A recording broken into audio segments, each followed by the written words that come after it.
అందరికీ నమస్కారం. గత వీడియోలో మనం చూసుకున్నట్లయితే వ్యవసాయం అనేది పాడి పంటల కలయిక అనేది మనము తెలుసుకోవడం జరిగింది.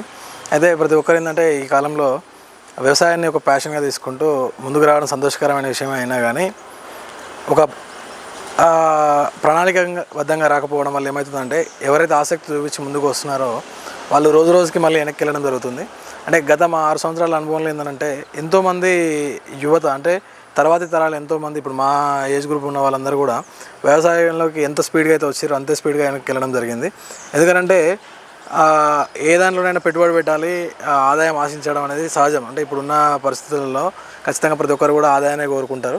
కానీ వ్యవసాయ రంగం ఎట్లా ఉంటుందంటే మీకు కలిసి వచ్చినప్పుడు మిమ్మల్ని ఎక్కడో నిలబెడుతుంది, లేదు అని అంటే కనీసం మిమ్మల్ని భూమి మీద ఉంచే ప్రయత్నం అయితే చేస్తుంది, కానీ మొత్తాన్ని ముంచే ప్రయత్నం అయితే చేయదు. కాబట్టి అందరూ ఏంటంటే ఇప్పుడు ఒక ఆదాయాన్ని మాత్రం ఒక వనరుగా చూసుకొని మాత్రమే వస్తారు.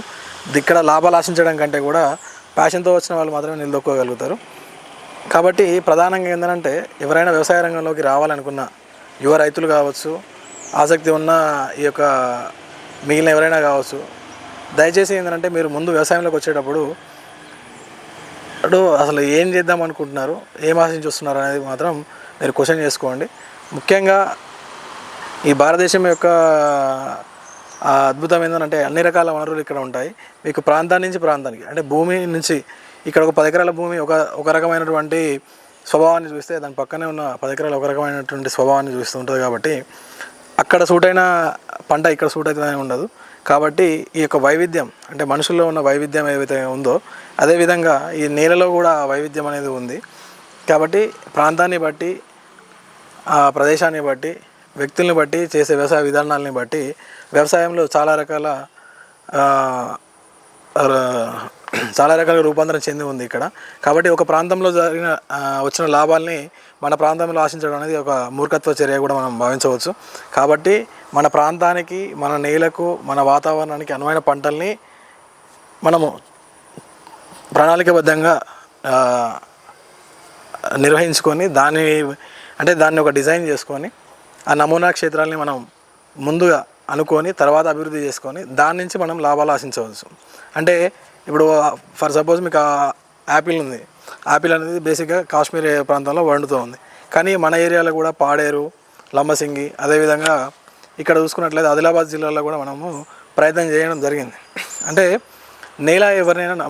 నేలని నమ్ముకొని ఏ పనైనా చేయొచ్చు. కాకపోతే దాంట్లో ఏమంటే మీకు రిజల్ట్ ఉంటుంది కానీ ఆదాయం ఉండదు. అంటే ఇప్పుడు ఏదైనా అంటారు కదా, లోకల్లో ఉన్నప్పుడు మన బలం ఒకలాగా ఉంటుంది, నాన్ లోకల్లో ఉన్నప్పుడు మన బలం అలాగే ఉంటుంది. కాబట్టి local varieties, non local varieties అనేవి కూడా ఈ వ్యవసాయ రంగంలో ముఖ్య భూమిక పోషిస్తుంది. కాబట్టి విత్తన ఎంపిక, వాతావరణ పరిస్థితులు, నేలల స్వభావము, మనకు అందుబాటులో ఉన్నటువంటి వనరుల్ని ఆధారంగా చేసుకొని మాత్రమే వ్యవసాయం ఉంటుంది. కాబట్టి మనము వివిధ రకాల వీడియోలు చూసి, ఆడియోలు చూసి మాత్రం దయచేసి మీరు వ్యవసాయ రంగంలోకి రావద్దు. కాబట్టి ప్రధాన సమస్య అవగాహన లేమి అనేది ప్రతి ఒక్కరిలో ఉంది. కాబట్టి ఇటువంటి అవగాహన కార్యక్రమాలు నిర్వహిస్తూ ముందు తీసుకువెళ్ళే ప్రయత్నం చేస్తున్నది మీ స్పైస్. వచ్చే వీడియోలో మళ్ళీ ఈ యొక్క సమస్యల గురించి మాట్లాడుతూ ఉంటాము. ఇకపై నిరంతరం మీకు ఒక్కొక్క అంశం పట్ల మీ యొక్క అవగాహన కలిగిస్తూ అదేవిధంగా మీకు కావాల్సిన సలహాలు, సూచనలు అందించడానికి మేము ముందుకు వస్తూ ఉన్నాము. థ్యాంక్ యూ, ధన్యవాదాలు. మీ శ్రీధర్, స్పైస్.